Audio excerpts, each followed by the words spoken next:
What if Link is dying? Not symbolically or metaphorically, as some claim we see in Majora's Mask. Not chronologically either, like some offshoot in the timeline from a lost battle. And not in the gamified sense either, where the game over screen greets players where their avatar meets the demise in one of 1,000 scenarios that we've played out over in the last 35 years of adventures in the land of Hyrule. No, I mean actually dying. Before this gets too dark, let's all agree that this is simply a theory. But if you care to hear it out, the reasons, the evidence, are not as outlandish as they might first seem. Let's begin our journey on the first Breath of the Wild 2 What If theory in a series that I hope will bring you new mysteries, secrets, and ideas to discuss as we continue our journey on the road to the sequel to The Legend of Zelda Breath of the Wild. Let's start with arguably the strongest, but likely to be the most divisive, piece of evidence for this theory. Like everyone else, I've watched the two trailers shown regarding the sequel time and time again, with a few things seemingly out of place that appear to offer clues about this tightly guarded sequel and the storyline at the heart of our next adventure. There's been some outstanding theories and breakdowns of the few minutes of trailer footage, and somehow the community has been able to piece together a cohesive and intriguing plot with the facts at hand. Yet despite this, I haven't been able to shake the itch that there's more there. And the whole thing has felt like a puzzle waiting to be pieced together. Maybe you feel like that too. That maybe there's more to what we've seen, and whilst it could all just be a theory, maybe it could also help us piece together more clues as part of the greater whole.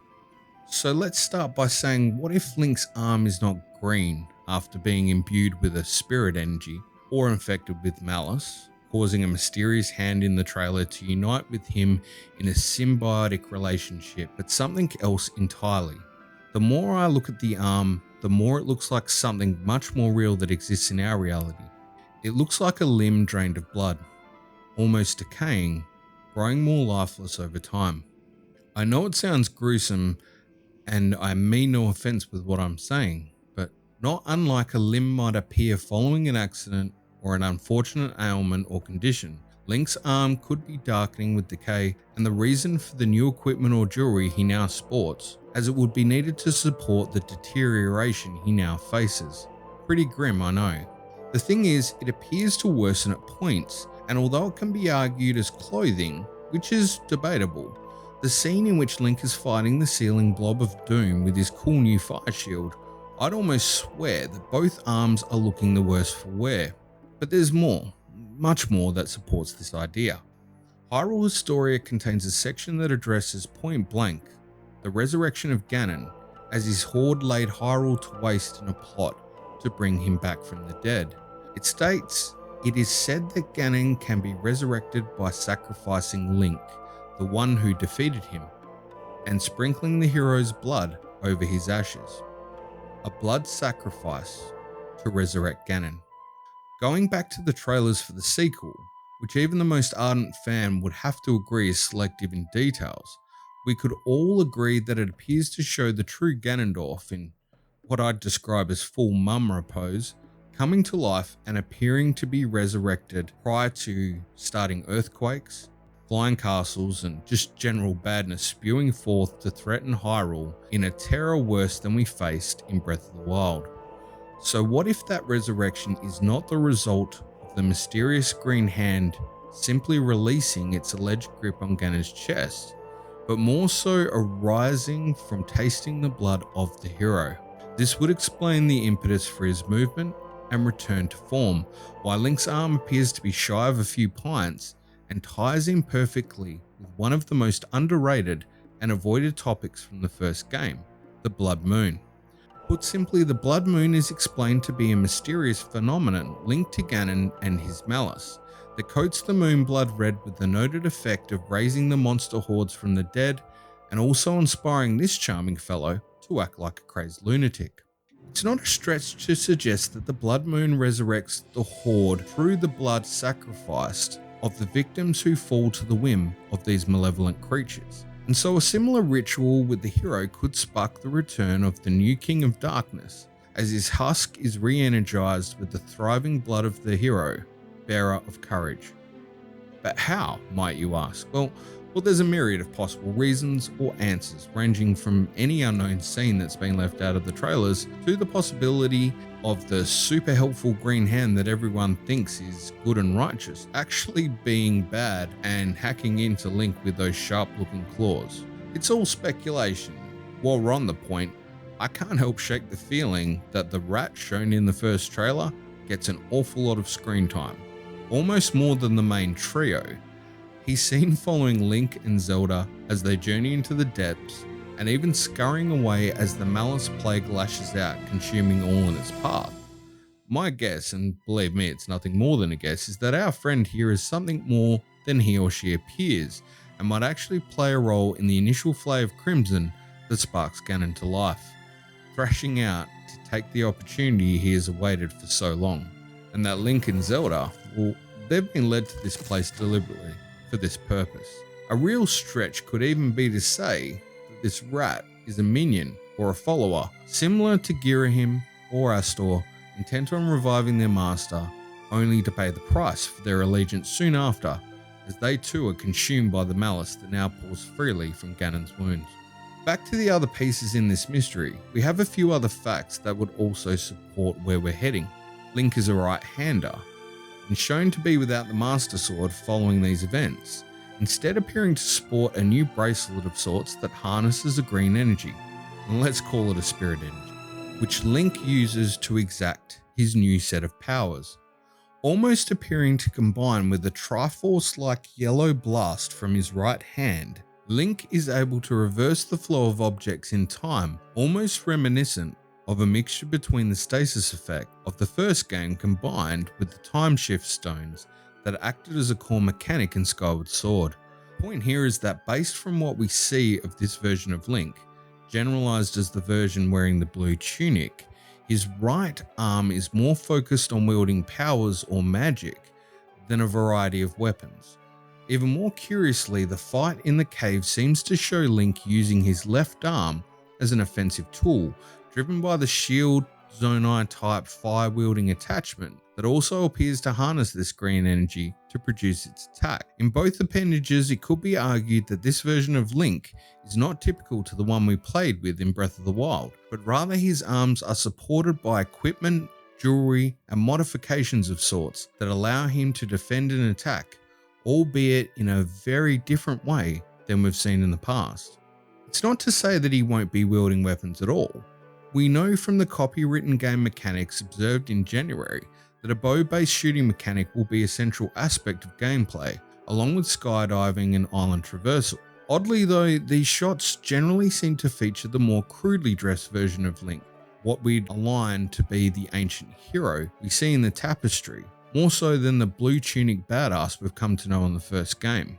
And while we're talking about that tapestry, am I the only one who thinks the ancient hero depicted here seems to have a black eye tucked under those flowing red locks? It's readily agreed that the arm appears to show a striking resemblance to the arm we see in the trailer with its full power green glory, but the eye is noticeably black, and in stark contrast to the eyes of Princess Zelda, who sports the expected white surrounds of a normal looking eye in the very same tapestry.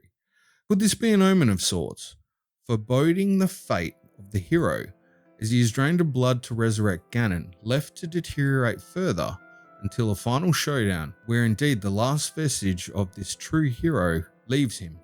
A tragic end to a hero who fights to save others even despite the loss of his essence, and knowing full well that his fate shall indeed be entwined with that of the monster Ganon.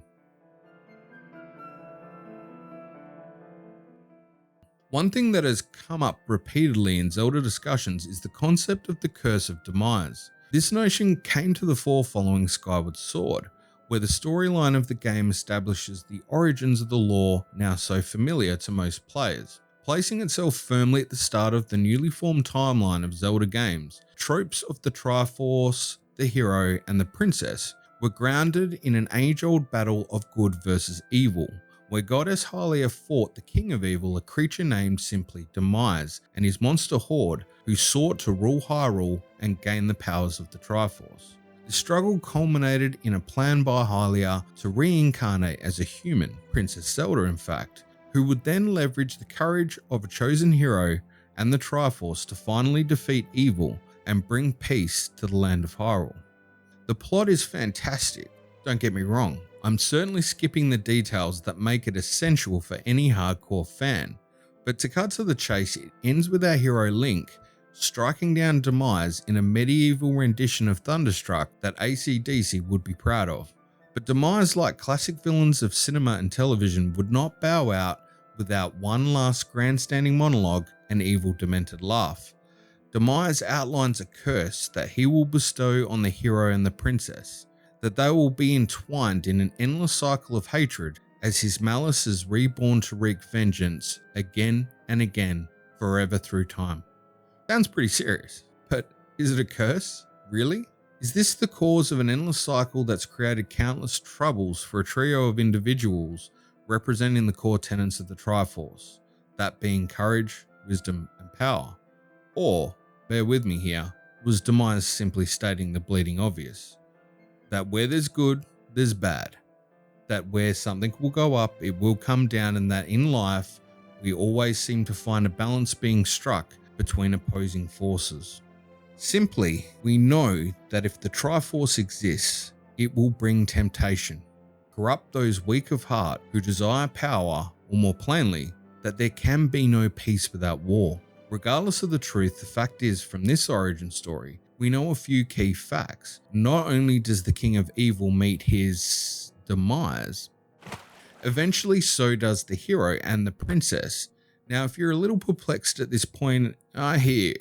I didn't see them die in the game, you might be thinking, and you'd be 100% correct, but believe me, they did pass, eventually.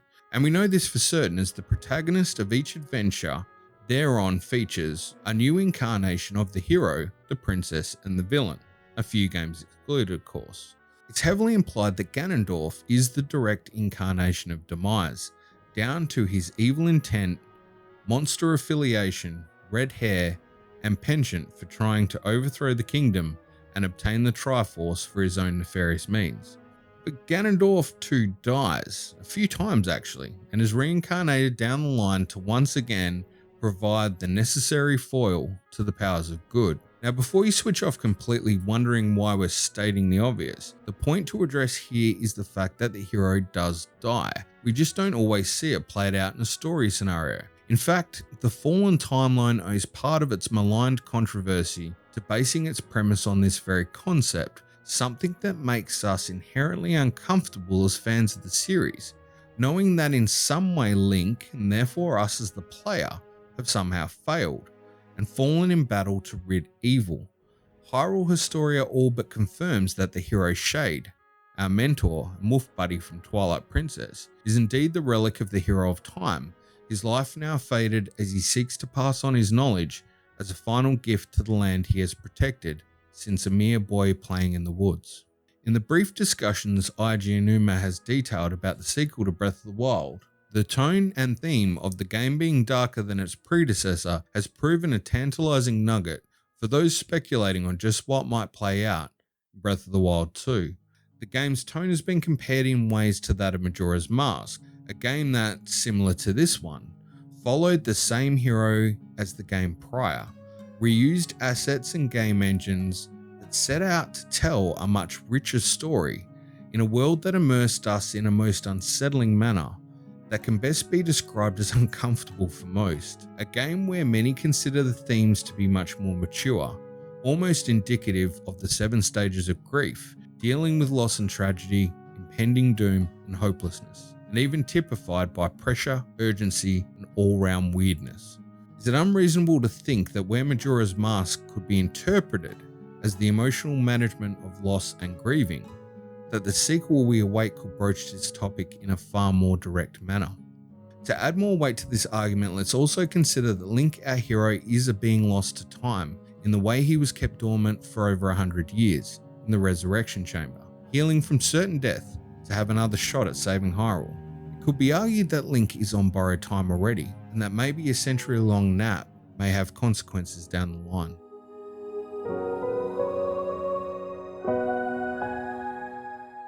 Breath of the Wild presented an almost post-apocalyptic Hyrule, where the remaining settlements tried to rebuild from a devastating attack, all the while surrounded by ever-increasing monster hordes, giant laser-shooting killer robots, and an alarming demonic pig-dragon beast swirling over the horizon, and of course, a randomly spawning blood moon that brought any evil forces once defeated back from the grave.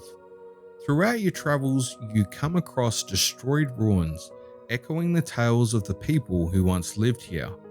Enormous bones protrude from the landscape, hearkening to beasts more grand than any currently living, from a time long forgotten. And even the carcasses of 3 Leviathan, truly phenomenal beings in their own right, form a side quest regarding their extinction, yet another reminder of death and loss that litter the world from coast to compass end. Yet amongst this pervading death is the visage of life renewed, the silent princess, which adorns the logo and symbolically features in the scattered narrative to serve as a reminder of hope, rebirth, and triumph in the face of adversity. A mimic to the spirit of the princess herself, this flower, which could not be saved with human intervention, has managed to thrive in the unforgiving wilds of Hyrule, dancing in the breeze that blows the fresh grass swaying in the fields of villages from Hateno to Lurelin. The wilds seem to bloom with fresh life, and children, born in a time where the calamity is a near-fading memory for those who bring the future. They promise a world worth fighting for, an innocence worth defending, and a future more precious than the times now lost.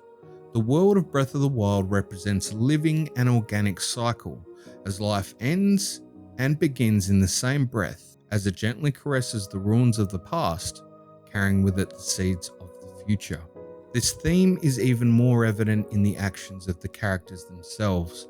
We see our Princess Zelda and Link defying time, refusing to yield in its wake as they carry the burden of the world around them.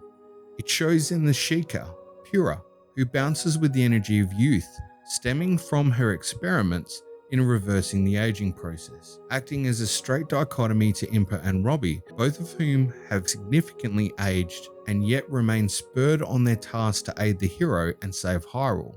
In their wisdom, they have also needed support, unable to fetch the flame they once easily gathered for the furnace, or to tend to their own home, requiring the assistance of family to clean and help things go along. Yet they remain revered as they approach the end of their time, owing somewhat to the job now finished, as the hero sets off to face the calamity and save not only Hyrule, but the princess who has waged a private war for nearly a century with malice itself.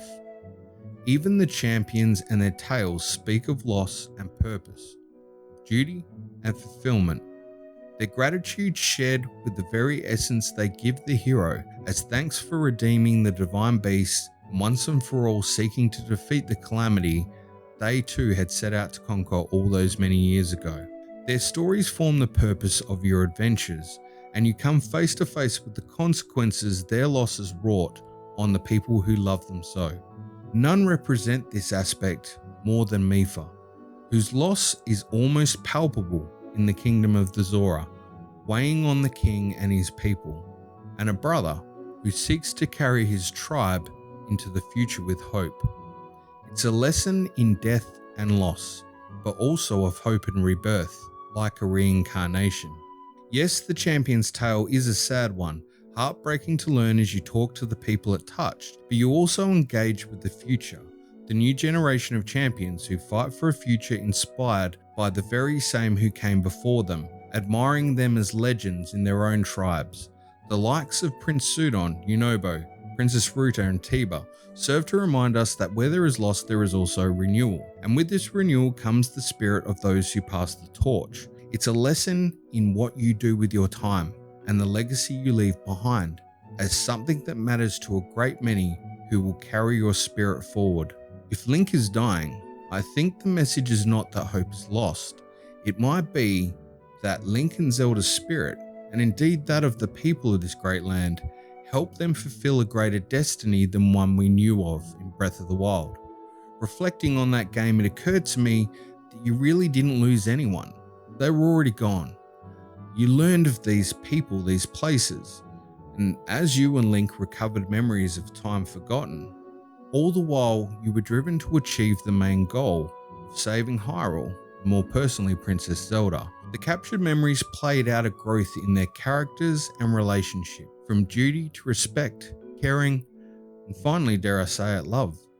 If the sequel is to be darker, the loss that would sting harder than any would be the loss of the relationship between a hero and a princess we have grown up with. They finally seem destined to have a future of happiness that might allow them to step outside the roles and duties they were bound to, and into a future where they might experience true freedom.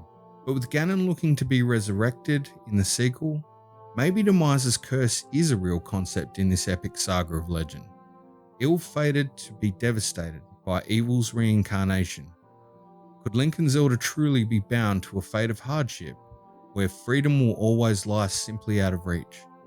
I guess we'll find out when the sequel arrives, in what we can only hope will be the later part of this year. I hope you enjoyed the video, and if you've made it this far, really, I'd like to say thank you. It's heartfelt, and I appreciate you spending your valuable time with us. Like all theories though, nothing is certain until proven. But there's more to come in this series of what ifs that I'll continue to piece together to provide likely scenarios of what we might have in store for us with the sequel. And I can't wait to cover off on some of the more interesting finds I know are unique, uncovered, and definitely worth you taking a look into. I'd love to hear your thoughts in the comments, whether you agree or disagree with any of the points raised today. You can have a different opinion and that'd be great. Either way, I'd be keen to see your input, as the best part of the passion for The Legend of Zelda and its many mysteries, the unbelievable creativity of fans who helped to bring this material to life with their passion, viewpoints, and willingness to delve back into a world that continues to draw us in over and over again. Thanks again. Please take care of yourselves, and I'll see you next time here on GameSmiths.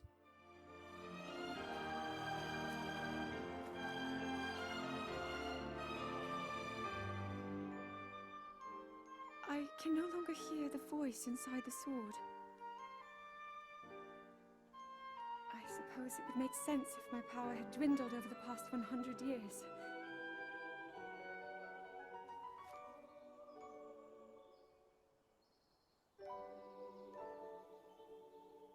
I'm surprised to admit it, but I can accept that.